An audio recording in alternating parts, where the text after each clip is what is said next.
Then I'll do it. Our conversation with Shawn Ford, superintendent of the Purchase Line School District, brought to you by Marcus and Mack, voted best personal injury law firm in the Best of Indiana County contest. Marcus and Mack, a law firm representing injured people. And this, I guess, serves sort of as our exit interview because you are moving on to the Du Bois Area School District for a position there.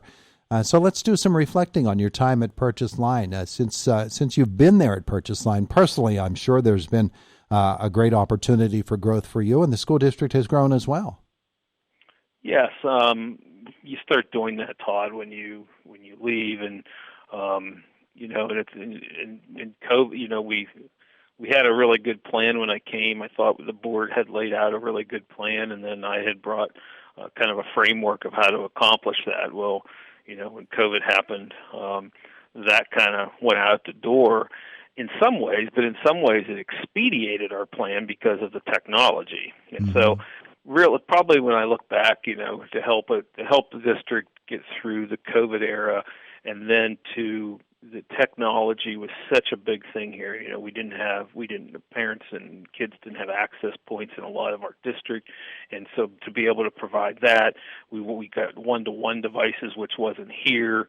We've done a lot with the STEM. So from a technology, I would say if I had a highlight of what we've done here under my tenure, it's probably to kind of have the vision. The board had a vision to increase technology in STEM education, and we were able to accomplish that. And then some of the funding that came in enabled us to do that even more. So when you look at the negative of COVID, we also had the positive that we were able to expedite probably a process that was going to take us 5 to 7 years that we were able to do in 2 to 3 years. You have said that to me in the past, that yes. It's really, really important to take advantage of whatever the situation is in front of you. And in this case, it certainly was an unfortunate situation and may have stood in the way of some of your plans, but it also accelerated your ability to do some of those things that you were thinking about. Are there aspects of what you were thinking the next 2, 3, 4 years would turn out that you did not get to as superintendent that you wished you had?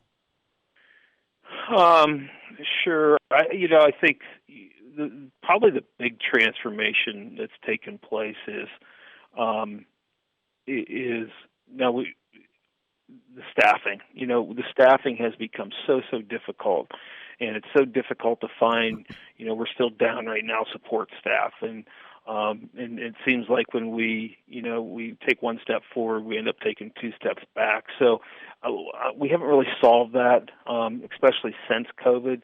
We haven't solved that problem, and we've reached out and we've looked at staffing models. We've gone to the universities. We've even talked to independent staffing companies, and so that's one that is, and I think every district has that, Todd. I don't think we're unique to that. That's one area. There needs to be some automation in the district, some of the processes, and we are starting that. Like we have a new student information system that's coming, starting this in February and March. So that's probably something I would have liked to have a little quicker. Even though we've gotten a lot of technology for our students, we need some of our processes, and I think that will help with our staffing. We need to utilize the technology to offset some of the people problems where we can't get people. So we started that, Todd, but we're not there yet. One of the interesting things about that district as well, the Purchase Line School District, is it is probably as rural, if not more rural, than any other district. So that sort of exacerbates the problem, does it not? It does. We were talking about that the other day, is that really, unless you purchase a home within the district, there's not like rentals or anything. So even like we hire a new teacher, they're looking at living in Indiana, or they're looking at living in Du Bois or over toward Evansburg. So you really have that half-hour to 40-minute drive, and so that makes it difficult to find. That's part of that staffing issue, and of course, a new teacher or even a new administrator coming in probably doesn't want to buy a house right away.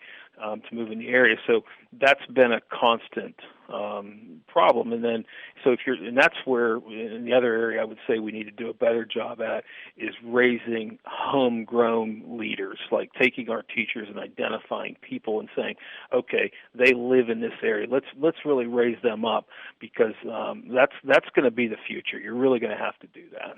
I know in some of our past conversations you have always been very, very impressed with the staff with which you work there in the Purchase Line School District. Got good people there, don't you? Oh, really, and it's not only the staff, the students, from the students to the staff. Really great community out here. I speak very, very highly. I know even when I was talking with the people from Du Bois, they were so impressed with just some of the things in our community that we've accomplished here, and it truly is the hub of Purchase Line. When you get into these rural communities, the school is the center of everything, and so and just great people, from our coaches to our parents, and honestly, Todd, I can sit here and tell you, I have had very few negative interactions with people here, and that I come from an area up north where I'm not going to say that was always the case, and I've had very few. Usually, even people who are upset usually have a decent conversation with you. So yeah, that's. I speak tremendously high of everyone out here. Absolutely, good people out here. One of the other aspects of your tenure there has been the establishment as well, and maybe this had already begun before you got there, but I don't know. The Red Dragon Foundation and as well the online offerings, the cyber school type of thing, which is something that has just become, I guess, the norm in school districts to establish their own cyber school. Those are meeting obvious challenges in innovative ways, aren't they? Yes, we did not have our own cyber school. That was formed during COVID, and that still needs work, to be frank with you. Some districts already had that established, and we put that up and running pretty quick because we had no choice. And so we're still tweaking that, but no, it's part of the culture now of schools. Everybody has to have one. But no, really proud of that, and we still have, I believe, and please don't quote me, I haven't looked at that number recently, but we're still 30 to 40 students in our cyber school. And so, we still have a good number.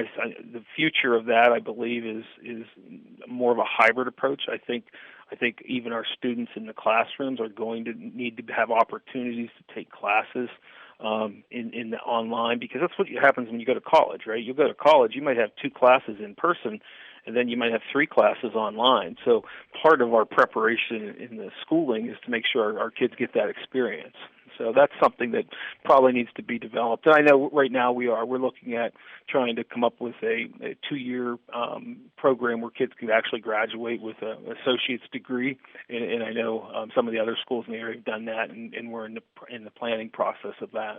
Yeah, and that's going to be really important for the future of your school district and for the students within it. I think one of the great things that happens in Indiana County is the cooperation among school districts, and we're beginning to see, and you obviously are in the inside of these conversations much more than I, but we're beginning to see the sort of cooperation where students from one school district might attend, and the 2 school districts together can put together cyber offerings, charter school type offerings together, and that teamwork is going to be more and more vital. Absolutely, I think that's just, and you're exactly right. That's going to be. That's going to grow into the future, right? That's going to be part of it, and Indiana's well positioned for that. I've had a great, not only are great people here, we've had a great network of superintendents, the IU, Dr. Matson's just done a great job in there, and so. But no, I think cooperative agreements with other districts in many areas, not only in technology, but sharing of services, sharing of even purchasing power, right? I think that's the future of education for sure. Yeah, and especially in rural counties such as this one. Yeah. So off you go to the Du Bois Area School District. I'm sure that you'll go there with a pretty nice feeling from what your days were at Purchase Line.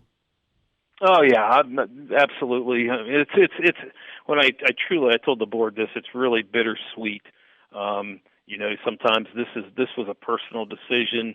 We all deal with things right in our personal life, and this was a personal decision. I'm actually going to be about a mile from my office where I live in Du Bois, and so and then a couple other personal things that I'm having to deal with right now, as everyone in life does. So this was not reflective any way professionally. I had a great relationship with the board. I just been renewed, and life happens to people, Todd, and I say that all the time. You can plan for the future, but you can't predict the future. So. Well, you've got Red Dragon Red in your blood now, and you'll get some Du Bois Beaver Orange, I guess, in your blood next. Shawn, it has been a joy dealing with you. You've always been forthright and very, very cooperative, and fun to talk to on these mornings. Well, Todd, I've enjoyed it and appreciate your support, and I'll end by saying, go Red Dragons. There you go. Right. Nicely put. Have a great time, and the best of luck to you. All right, thanks, Todd. I appreciate it. Bye now. Bye. There is Shawn Ford, the outgoing superintendent of the Purchase Line Area School District.